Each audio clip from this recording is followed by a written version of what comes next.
students. Today I'm gonna discuss a very beautiful short story, Engine Trouble, which is written by R.K. Narayan. R.K. Narayan was one of the finest short story writer.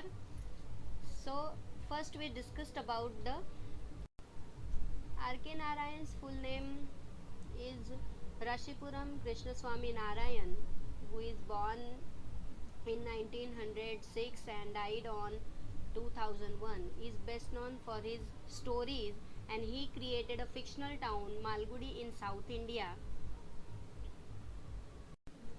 In his writing career, he wrote many short stories and received Sahitya Academy in 1958 for his novel The Guide, and Padma Bhushan in 1964. The event in the story depict a perfect tragic comic situation where the writer blend the tragic situation of the central character with a hint of comedy. R.K. Narayan यांचं पूर्ण नाव रशीपुरम कृष्णस्वामी नारायण असे होते. 1906मध्ये त्यांचा जन्म झालेला असून मृत्यू 2001मध्ये झालेला आहे. आणि त्यांनी एक काल्पनिक असं शहर निर्माण केलं मालगुडी नावाचं साऊथ इंडियामध्ये.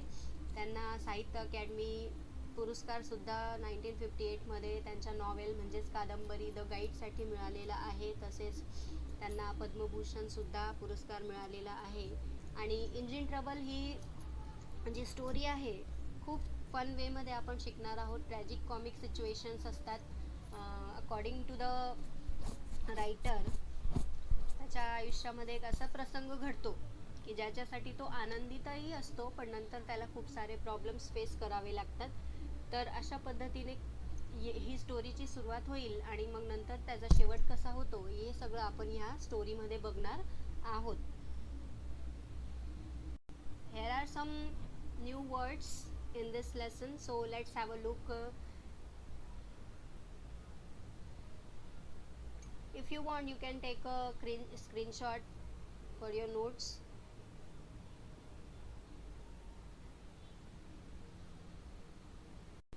Without wasting a time, let's start our lesson. There is a talkative man who tells his story throughout this short story. His name is not given in this story. He tells that their gymkhana ground become resplendent with banners, streamers and colored lamps. There is a man who owns an institution called Gaityland, and their Gaityland comes to their area, and Gaityland provided them all sort of fun and side shows. Side show meaning separate small shows at fair. You can see the meanings of these hard words. And there were lotteries, shooting galleries, wherein for Anna. Anna means formerly a monetary unit of India and Pakistan. 16 annas made a rupees. You always stood a chance of winning 100 of rupees. It means lotteries and shooting galleries for just for an anna, and if you win you can get 100 rupees. म्हणजेच एक माणूस आहे talkative man, त्याचं नाव दिलेलं नाही आहे. तो त्याची स्टोरी सांगत आहे की आमच्या गावामध्ये जिमखानाचा जो ग्राउंड आहे, जिमखाना एरिया आहे, त्या ठिकाणी एक माणूस असतो, म्हणजे तिथे जत्रा भरलेली आहे. त्याचं नाव गेटीलँड आहे. आणि एका रात्रीमध्येच तो जो एरिया आहे पूर्णपणे बॅनर्सनी आणि कलरफुल झालेला आहे. सगळं काही तिथे सजावट वगैरे झालेली आहे. आणि त्या गेटीलँडमध्ये साईड शोज म्हणजे छोटे छोटे त्या फेअरमध्ये छोटे छोटे शोज दाखवले जात आहेत. लॉटरीज आहेत, शूटिंग गॅलरीज आहेत. शूटिंग गॅलरी म्हणजे निशाणा लावायचा, ज्याचं तिकीट फक्त एक आणा असणार आहे, आणि जर तुम्ही जिंकलात तर तुम्हाला 100 रुपये सुद्धा मिळू शकतात. तर अशा पद्धतीने ह्या फेअरचं वर्णन लेखकाने केलेलं आहे. तर बघा नेक्स्ट पार्टमध्ये there was a particular corner of the show which was in great favor. Here, for a ticket costing 8 annas, you stood a chance of acquiring a variety of articles like pine cushions, sewing machine, cameras or even a road engine. बघा अशाच एका गेटीलँडमध्ये एक corner असा पण आहे जिथे तुम्ही जिंकल्यानंतर तुम्हाला एक खूप वेगळ्या व्हरायटीचे बक्षीस तुम्हाला मिळू शकतात, जसं की पाईन कुशन्स. अक्वायरिंगचा मिनिंग आहे विनिंग म्हणजे जिंकणं, आणि पाईन कुशन म्हणजे एक पॅड असतो पिना वगैरे ठेवण्यासाठी. सिविंग मशीन म्हणजे कपड शिवण्याची मशीन. कॅमेरा किंवा एक रोड इंजिन जो आहे, म्हणजे 8 आण्यामध्ये तुम्ही जर जिंकलात तर एवढ्या वस्तूंपैकी एक वस्तू तुम्हाला मिळू शकते. On one evening, they drew a ticket number 1005, and I happened to own the other half of the ticket. Glancing down the list of articles, they declared that I became the owner of a road engine. Don't ask me how a road engine came to be included among the prize. It is more than I can tell you. I looked stunned. People gathered around and gazed at me as if I were some curious animal. बघा, तर त्या गेटीलँडमध्ये हा जो talkative man आहे तो tickets खरेदी करतो, आणि तिकीट खरेदी केल्यानंतर तो जो शोचा ओनर आहे तो असं डिक्लेअर करतो की हा जो व्यक्ती आहे टॉकेटिव्ह मॅन हा आता रोड इंजिन जिंकलेला आहे. Means he is the owner of the road engine नाव. आणि मग सगळे लोक त्याच्याकडे जमा होऊन जातात, आणि रोड इंजिन सारखी मोठी एक वस्तू, रोड इंजिन म्हणजेच रोड रोलर, रोड बनवताना रोड सपाट करण्यासाठी जे इंजिन वापरलं जातं ते, तर त्या काळामध्ये एवढी मोठी वस्तू, एवढी मोठं आर्टिकल जिंकणं म्हणजे खूप मोठी बाब असायची. आणि मग सगळे लोक त्याच्याकडे जमा झाले आणि गेज म्हणजे त्याच्याकडे टक लावून बघू लागले की याला कसं काय एवढा मोठा हा इंजिन मिळाला आणि हा कसा घेऊन जाणार. या सगळ्या गोष्टी ते त्याच्याकडे जमा होऊन बघू लागले, विचारू लागले की खरंच तू जिंकला आहेस का काय असं.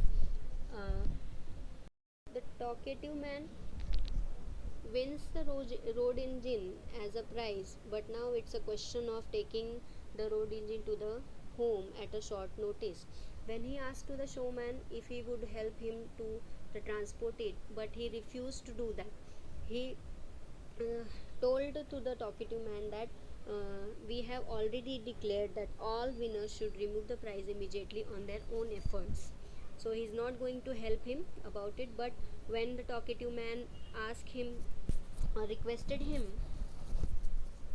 the show owner agreed to keep the engine on the Gymkhana ground till the fair end. Then after that he have to do some arrangements to take it out.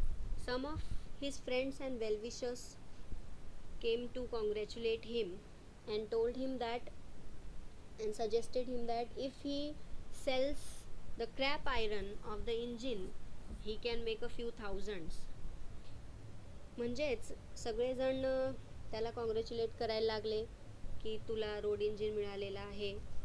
पण आता तो ठेवायचा कुठे हा प्रश्न होता. म्हणून जेव्हा त्या टॉकेटिव्ह मॅनने त्या शोच्या मालकाला विचारलं की तुम्ही मदत कराल का, तर त्याने सांगितलं की आम्ही अगोदरच नोटीस लावलेली आहे की प्रत्येकाने ज्याला कोणाला प्राईज मिळालेला आहे त्यांनी स्वतःच्या खर्चावर तो प्राईज घेऊन जावा. पण तरीसुद्धा आता एवढी मोठी वस्तू आहे ती घरी घेऊन जायची, म्हणून थोडीशी अरेंजमेंट करावी लागेल, जागा करावी लागेल.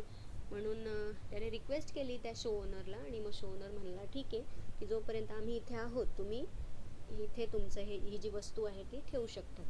मग मित्रमंडळी आले, वेलविशर्स आले कॉंग्रॅच्युलेट करण्यासाठी, आणि सांगितलं त्याला सजेशन्स देऊ लागले की तू जर याचा जो पार्ट्स आहे लोखंड काढून जरी विकलं तरी तुला काही हजारो रुपये तुला या इंजिनमुळे मिळू शकतील.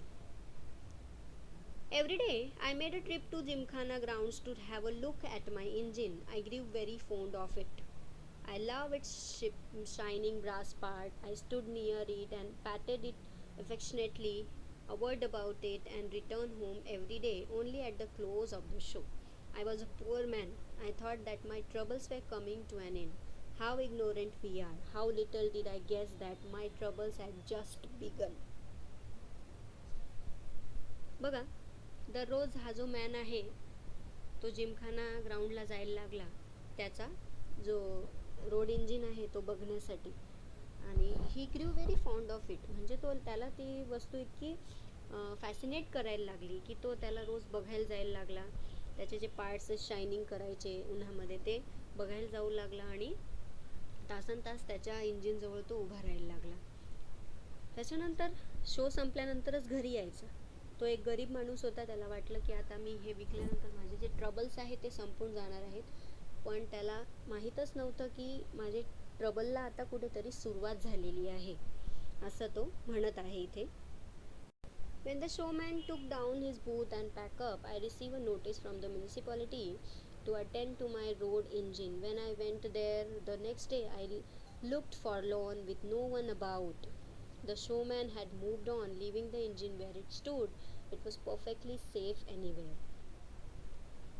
The show was over now, and everyone was packed their luggages.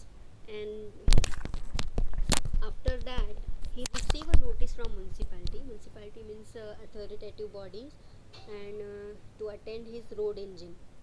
When he went there, no one is there. He looked forlorn. Forlorn means sad. That no one towards his engine. The showman had moved on, leaving the engine where it stood.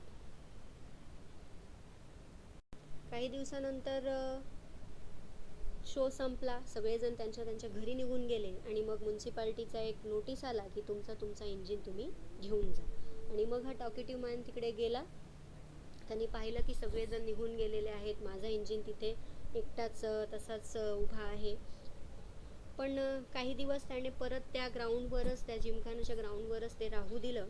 त्याच्यानंतर परत एकदा म्युन्सिपाल्टीचा त्याला message आला, notice आली की तुम्ही जर तुमचा हे इंजिन इथून घेऊन गेला नाही तर आम्ही तुमच्याकडून रेंट वसुली करणार, म्हणजे त्या इंजिन उभे करण्याचे भाडे घेणार. आता तो आहे गरीब माणूस, तो कुठून देणार त्याला रेंट? आणि 10 रुपये महिन्याला रेंट देणं हे खूप अवघड आहे त्याच्यासाठी. म्हणून त्याने काय विचार केला की आता मी हा जो इंजिन आहे आता माझ्या घरी मी घेऊन जाणार आहे. I was making myself bankrupt maintaining this engine in the gymkhana grounds. बघा, आता तो बँकरप्ट झालेला आहे. बँकरप्ट म्हणजे उधार घेऊन त्याने तिथं, त्याच्या घरी काही एवढी जागा नाही की तो इंजिन ठेवणार, म्हणून त्या ग्राउंडवर त्याने ठेवलेला आहे. 10 रुपये दर महिन्याला तो द्यायचा. 3 महिन्यापर्यंत त्याने ते इंजिन त्या ग्राउंडवर राहू दिलं आणि मग म्युन्सिपाल्टीने दर महिन्याला 10 रुपये वसुली करू लागले. आणि ही वसुली करत असताना, हे पैसे देत असताना पण त्याच्याकडे नव्हते, तो कुठून तरी उधार घेऊन ते पैसे पे करायचा. आता तो पूर्णपणे बँकरप्ट झालेला आहे. त्याच्याकडे काही पैसे शिल्लक नाही आहेत आणि आता त्याला उधारी देण्यासाठी त्याच्याकडे पैसे राहिलेले नाही आहे. त्याच्यानंतर I really hope someday there would come my way a lump sum and make attend for all this deficit and suffering. Lump sum म्हणजे money paid at one time, not in smaller amount or installment. बघा, आणि विचार केला की एके दिवशी मला आशा आहे की मी काय करणार आहे, या सगळ्यातून बाहेर येणार आणि मी एकाच याच्यामध्ये सगळ्यांना पेमेंट देऊन देणार. I hope you would like this story. पुढची स्टोरी आपण नेक्स्ट पार्टमध्ये बघणार आहोत. If you have any doubts please मला कमेंट करा. थँक्यू.